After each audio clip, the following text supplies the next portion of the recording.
horse's story has been talked about on the lonely roads of Louisiana for a few decades now.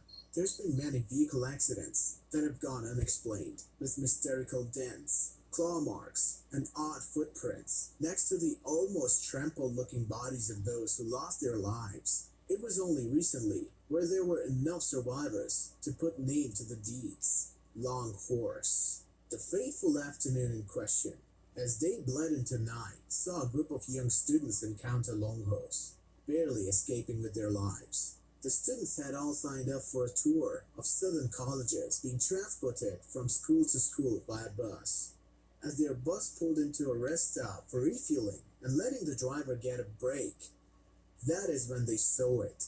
A few students claimed they saw a horse's head sticking out a nearby bush. The horse was odd in looks and behavior, having almost translucent looking skin, no hair, and beady eyes. From the bush, the horse just stared at all the students. It didn't move, nor did it make any sound.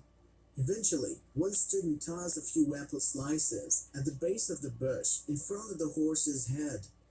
After a moment, it finally moved.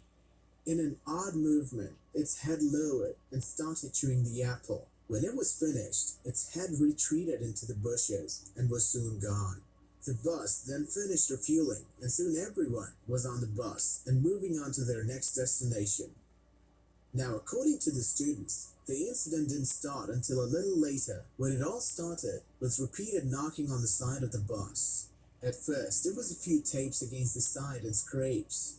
The bus driver, when interviewed later, remarked that he thought it was just him brushing against the overgrown branches. The bus was a big one, and he was used to the coarse noise, but he picked up the pace. He noticed that the banging was getting louder and louder, even during stretches of time where there were no trees.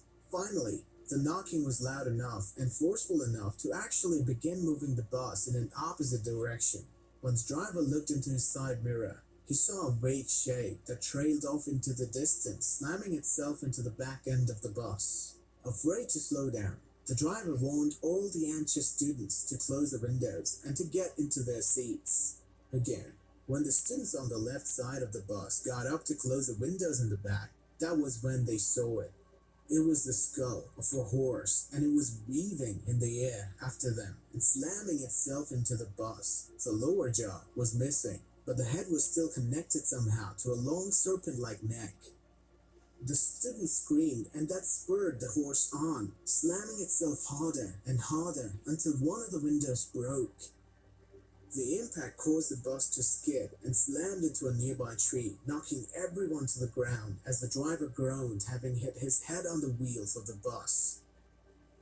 When questioned another student who was near the back, the bus had shut down, including the lights inside, and as everyone laid on the ground, groaning from accident, another sound joined them, a deep, raspy neighing. When the student looked up, he saw the weird horse skull enter the bus through the window, floating in the air near the ceiling of the bus, its length moving more and more into the bus. The students trembled and continued the story of what happened. A few students had freaked out seeing the ghastly sight and ran for the doors of the bus. They made it outside the bus and were running down the road. The horse snake-like thing suddenly stilled and then rapidly reversed itself out the window. He remembers hearing the sound of fury galloping and the screams of fleeing students and a large raspy neigh. Then all was silent. The driver eventually got his bearings together and was able to get the bus moving again. Driving further down the road, the rest of the class found the remains of the fleeing students.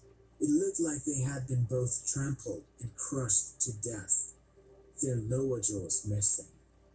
The bus itself, when getting to the next city, was revealed to have long scores of scratches and dents covering the whole vehicle. When the police came to the road, the student and the driver claimed the bodies were.